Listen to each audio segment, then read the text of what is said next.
Hi, today I'm going to be canning up, or preserving I should say, some coleslaw. One of the things with growing our own food, which is very important, is that we don't waste any and we use whatever is in season and we make the most of it. Now, what's the date today? Today's the 28th of November. And I've been out in the polytunnels, and yeah, we have lots of vegetables ready to use, and we are using them. Being just the two of us, of course, one of the problems is you get a cabbage, a nice firm-headed cabbage, and there's only two of you, so it's either you're going to be eating cabbage every night for almost a week to get through it, or you find other ways of using it up. And one of the ways I do with our cabbages is I make up and preserve jars of coleslaw to use with other meals and for later in the year. So that's what I'm doing today. We had cabbage the other night, and today I'm making up some jars of coleslaw to put by. We've got one jar left in the pantry from earlier in the year, so and I shall be using that on, looking at my menu, probably end of the week when we have some pulled pork, and I will make up some coleslaw to go with it. So anyway, yeah, preserving your food and your harvest is one of the most important things if you're going to be going down the self-sufficiency route. Not all small holdings do, which is fine. People small hold for different reasons, but we try to grow and raise at least 90% of our food, so we try not to waste any. Now this coleslaw, very, very simple. It has shredded cabbage, red or white. It has grated onions, and it has grated carrots. So the first step is I need to finish shredding up the rest of my cabbage here. These too big to go in there. Let me just turn you around a bit there. And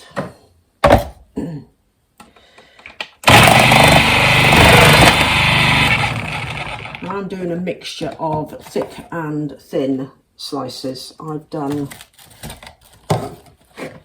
half of it I've done with really finely shredded, and this lot I'm doing now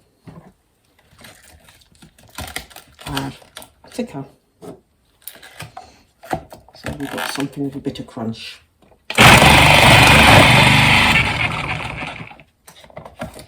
If you haven't got a food processor, it's fine. You can shred it up by hand, chopping it finely across the grain, using a mandolin.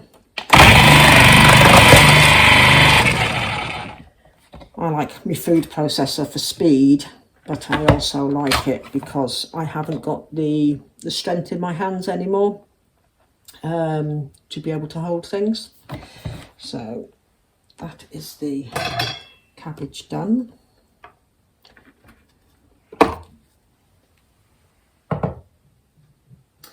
So like I said, this is going to be water-bathed, but yeah, so this is quite a course compared to the other, which is quite fine. And like I said, I like to do them half and half. And I do also do this if we're having a red cabbage. I will use up the rest of the red cabbage in the same way. Any big chunks like that, I'll take out. So that's the stalk. Right, so it's cabbage done.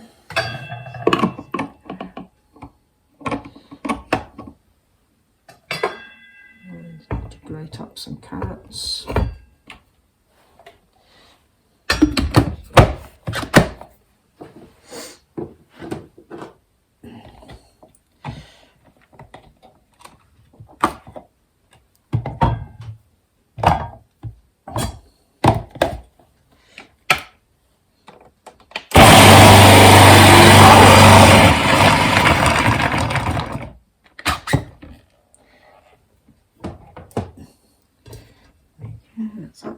done. So the carrots are grated up quite fine. So, and you can add chopped pepper to this as well. Back in there, so I'm going to do the onions now. Put my blade on. Check I've got my blade the right way. Yes.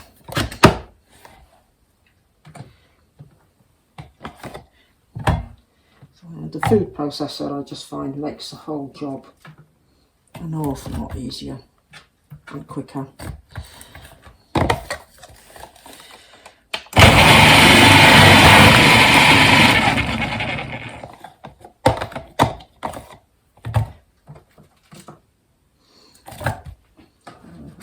Over the years I've had several different makes of food processor. There's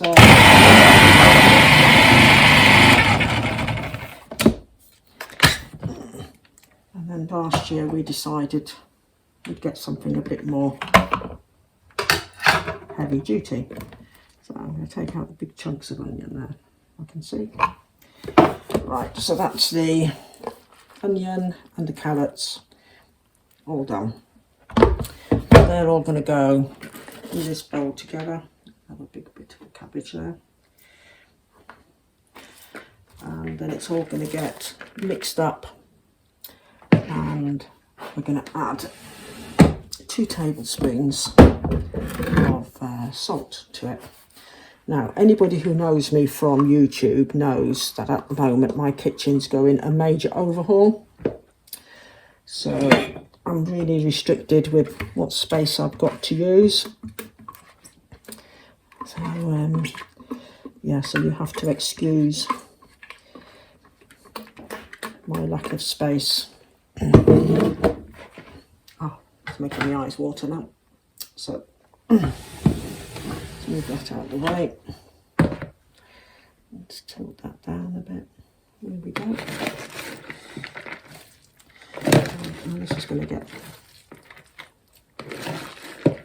mixed up. It will get mixed up better later on, but for now it'll do like that, because all I need to do is add some salt. And it's 2 tablespoons of salt. Oops.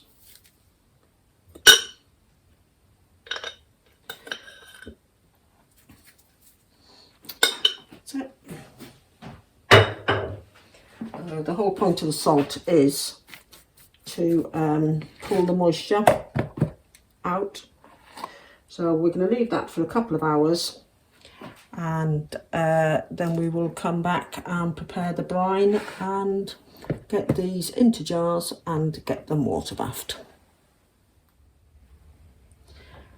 Right, now we're back. The cabbage and carrots and onions have been rinsed off. It's actually been a couple of hours because I had the electrician turned up, but that's fine.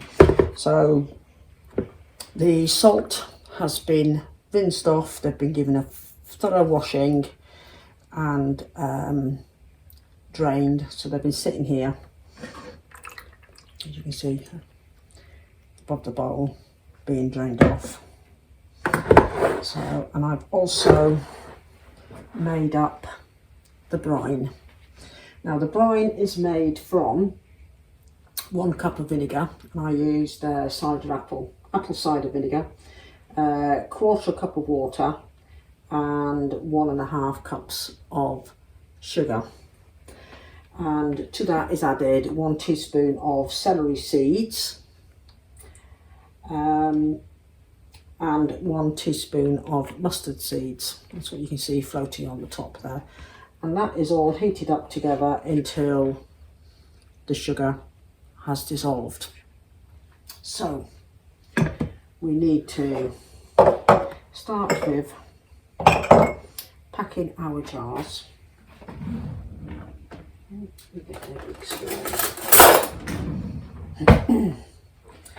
So we're going to pack the jars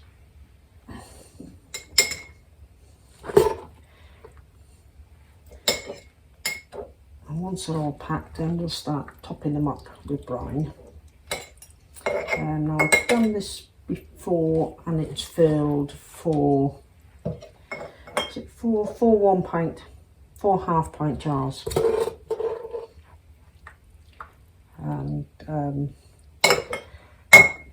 And today I am using jars with lug lids. I've always done this one with lug lids, and they're perfectly fine.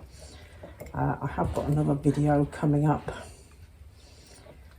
You'll be able to find it there, which tells you the difference between the jars with lug lids and 2-part lids and 1-part lids, and all the other different things to do with water bathing and pressure canning. So if you have a look through, you'll find that video there. It's titled Unlocking the Mysteries of Preserving, or the title is something like that anyway.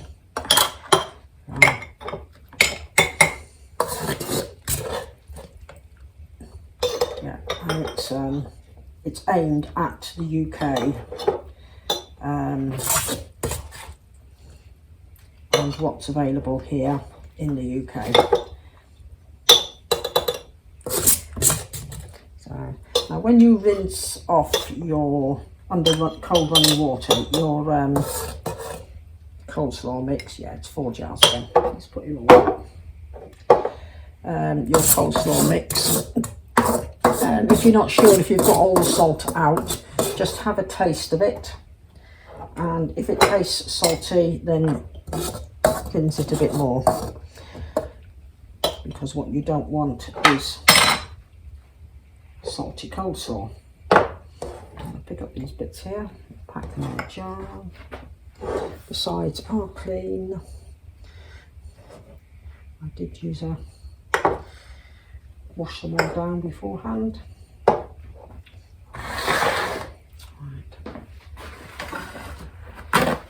Kitchen towel. Right.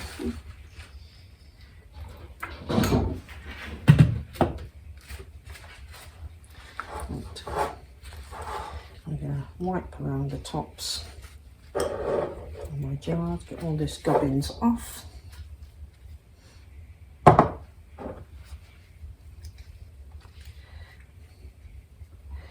Because we want to make sure that we get good seals on the jars.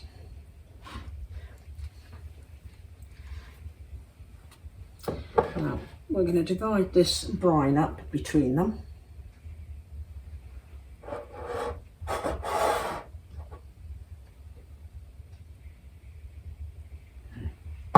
Let me just move the camera down a bit. There we go. Right, so dividing the brine between them, we want to get some of them celery seeds and mustard seeds. Make sure we get some of those into each of the jars.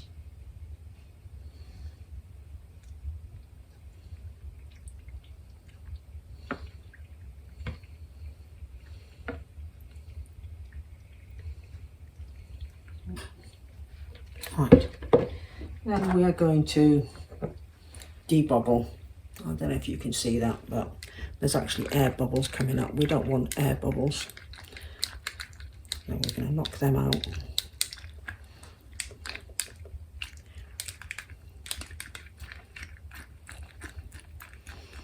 So this is a debubbler tool. A knife, flat knife will work just as well.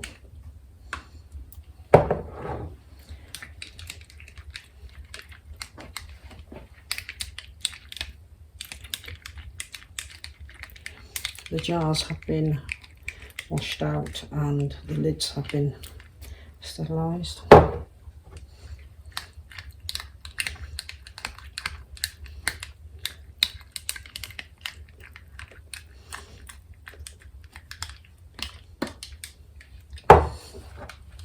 Last one.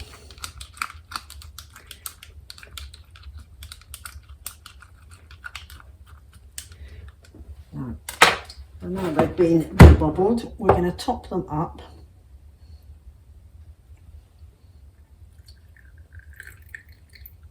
leaving about an inch of space.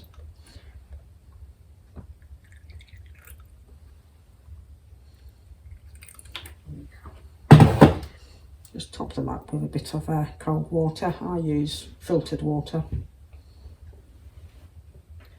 Not for any particular reason, but there we go. Right. And we're going to put on the lids.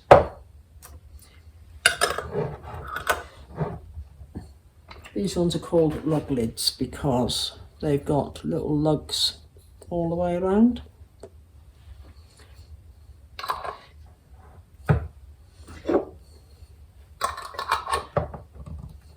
Right, and then they're going to go into the water buffer. So let me bring you back. Right, I'm going to pop these jars into the water bath canner. Now with water bathing, we want to make sure the jars are covered with water, so I need to add a bit more water to that.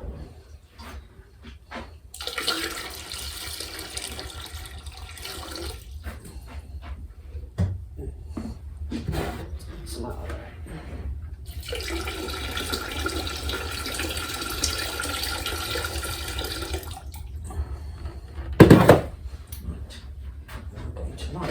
Gas. I'm working on an independent gas burner here because we have a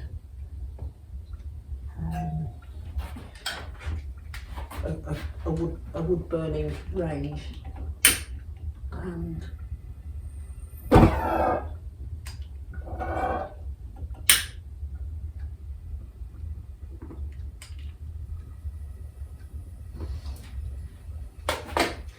we go.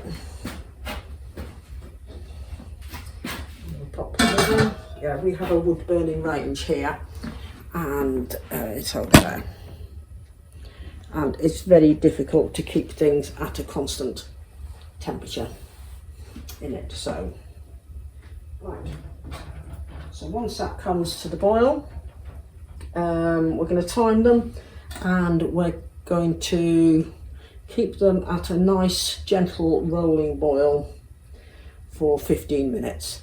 Then after 15 minutes, we're going to turn off the heat, and then we can lift the jars out and allow them to seal.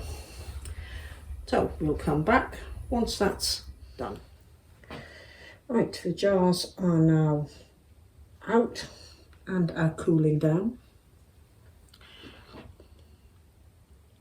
Now what I do with the coleslaw is I drain, when I come to use it, I drain it out of the jars, drain the brine away, and then I mix it with some mayonnaise to make up a coleslaw, and then sometimes I sprinkle sunflower seeds on top, or pumpkin seeds, or chopped walnuts, or whatever, and that makes for a very nice coleslaw. And I find that one jar like this will do the two of us.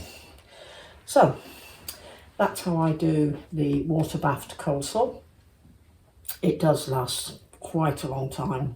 I mean, I've had some sitting on the shelf 6-8 months, and but it's just nice to be able to have it in the winter when